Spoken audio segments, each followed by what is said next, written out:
America's economic system has shifted from the 1% and 99% that we used to know into three new groups, known as the 0.1%, the 9.9%, and the 90%. It is interesting to know because the 1% has shifted into the 0.1% and accounts for about 20% of America's wealth. Then we have the 9.9%, which account for about 55% of America's wealth around the past 20 years. This 9.9% influences the lifestyles of the 90% of the American population. And this is specifically done in certain actions, much like grocery shopping. If you are like myself and like many Americans, you would know that grocery shopping is a common activity in someone's life.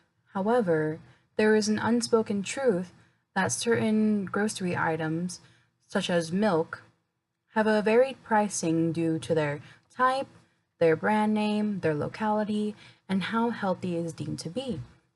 If you go into a Walmart, a Target, Browse, or Whole Foods, you would see a wide variety of milks.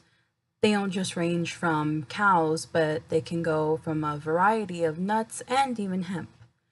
You can see the price variation depending on that type. Regular store brand milk will be less expensive than a name brand regular milk. However, regular milk can also have an increase in its pricing if it's organic or lactose free.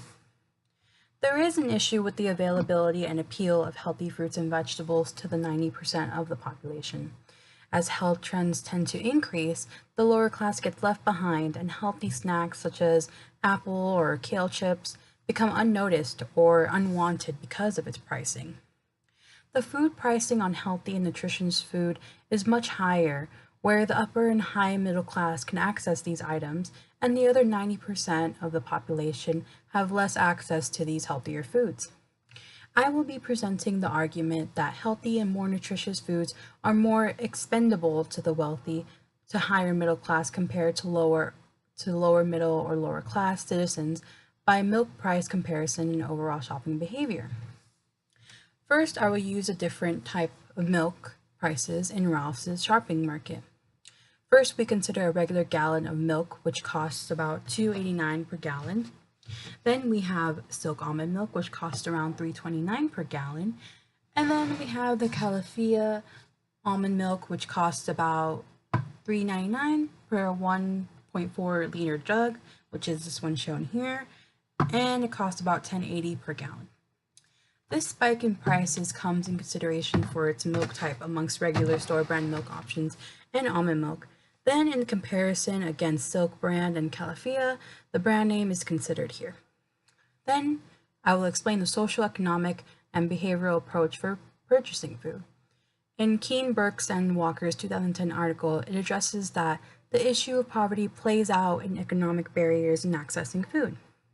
This engages the behavior of the low-income citizen to buy what is just available, and the article continues to explain that the poor residing in urban areas paid more for groceries and received poor quality food. One explanation for the higher cost of food in urban areas has to do with the increased crime in those areas. With this situation being a sad reality for many parents and children, many seek to find just what is available to them as an option of food. This can come in a pre-packaged box of microwavable burritos, or it can be a trip to McDonald's every other day, buying a box of chicken McNuggets for about $5 just to satisfy yourself for a couple of days. A counter argument to this would be that there are also consumers that use money wisely and prefer to shop outside of their local stores for better quality groceries. And with that sentiment, I go to my next topic to explain the social behavior around grocery shopping. The next issue is the behavior one has when buying groceries. As many people look for the best deals and go searching through a variety of stores, there is a social behavior when shopping. The person would consider their financial status mainly, but can also consider their race or ethnicity and even gender. In a study of social dynamics of food shopping, a customer had noted the awkwardness of realizing she was more resourced than many of the other shoppers in that particular store.